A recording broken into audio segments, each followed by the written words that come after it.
जय हिंद बच्चों। आपने अपने घर पर रुमाल, तकिए के गिलाफ, मेजपोश, माँ की शॉल, साड़ी या सूट पर धागों की कढ़ाई देखी होगी। कपड़े पर कढ़ाई करना एक कौशल है। आज हम इसी से संबंधित पाठ पढ़ेंगे। जहाँ चाह वहाँ राह। मलमली धोती का बादामी रंग खिल उठा था। किनारों पर कसूती के टाकों से पिरोई हुई बेल थी। पल्लू पर भरवा टाके अपना कमाल दिखा रहे थे। सुनहरे रुपहले बेल बूटों से जान आ गई थी मलमल में। इन बेल बूटों को सजाया था इला सचानी ने। इला की हिम्मत की अनूठी मिसाल है ये कढ़ाई के नमूने।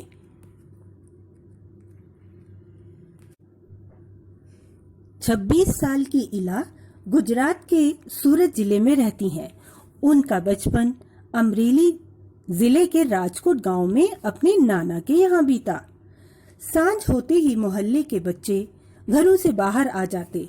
कुछ मिट्टी में आड़ी तिरछी लकीरें खींचते, कुछ कनेर के पत्तों से पिटपिटी बजाते, कुछ गिट्टे खेलते, कुछ इधर उधर से टूटे फूटे घड़ों के ठीकरे बटोर कर पिट्ठू खेलते। जब इन खेलों से मन भर जाता तो पेड़ की डालियों पर झूला डालकर ऊंची ऊंची पेंगे लेते और ऊंचे स्वर में एक साथ गाते। कच्चे नीम की नींबोरी सावन जल्दी आइयो रे, कच्चे नीम की नींबोरी सावन जल्दी आइयो रे। इला गाने में तो उनका साथ देती, पर उनके साथ पेंगे नहीं ले पाती। रस्सी पकड़ने को हाथ बढ़ाती, मगर हाथ तो उठते ही नहीं थे। वह चुपचाप एक किनारे बैठ जाती। इला ने अपने हाथों की इस जिद को एक चुनौती माना। उसने वह सब अपने पैरों से करना सीखा जो हम हाथों से करते हैं। दाल भात खाना, दूसरों के बाल बनाना, फर्श बुहारना, कपड़े धोना, तरकारी काटना, यहाँ तक कि तख्ती पर लिखना भी। उसने एक स्कूल में दाखिला ले लिया। दाखिला मिलने में भी उसे परेशानी हुई। कहीं तो उसकी सुरक्षा को लेकर चिंता थी, कहीं उसके काम करने की गति को लेकर।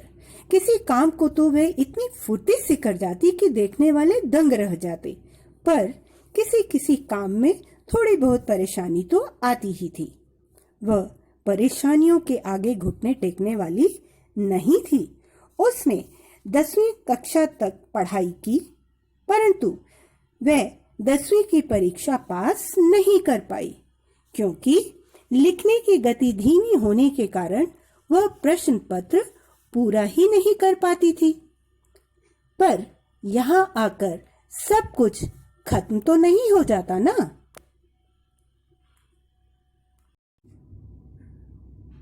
उसकी माँ और दादी कशीदाकारी करती थीं। वह उन्हें सुई में रेशम पिरोने से लेकर बूटियां उकेरते हुए देखती। न जाने कब उसने कशीदाकारी करने की ठान ली। यहाँ भी उसने अपने पैर के अंगूठों का सहारा लिया। दोनों अंगूठों के बीच सुई थामकर कच्चा रेशम पिरोना कोई आसान काम नहीं था, पर कहते हैं ना, जहाँ चाह वहाँ राह। उसके विश्वास और धैर्य ने कुदरत को भी झुठला दिया। 15-16 साल की होते होते इला काठियावाड़ी कशीदाकारी में माहिर हो चुकी थी। किस वस्त्र पर किस तरह के नमूने बनाए जाएं, कौन से रंगों से नमूना खिल उठेगा और कौन से टाके लगाए जाएं, यह सब कुछ वह समझ गई थी। अब उसके द्वारा काढ़े गए परिधानों की प्रदर्शनी लगने लगी। इन परिधानों में इला ने काठियावाड़ी टांकों के साथ कई टाके इस्तेमाल किए। पत्तियों को चिकनकारी से सजाया, डंडियों को कांथा से उभारा था, पशु पक्षियों की ज्यामितीय आकृतियों को कसूती और जंजीर से उठा रखा था। पारंपरिक डिजाइनों में यह नवीनता सभी को बहुत भाई। अब इला के पांव रुकते नहीं हैं। आंखों में चमक, होठों पर मुस्कान और अनूठा विश्वास लिए वह सुनहरी रुपैली बूटियां उकेरते थकती नहीं है।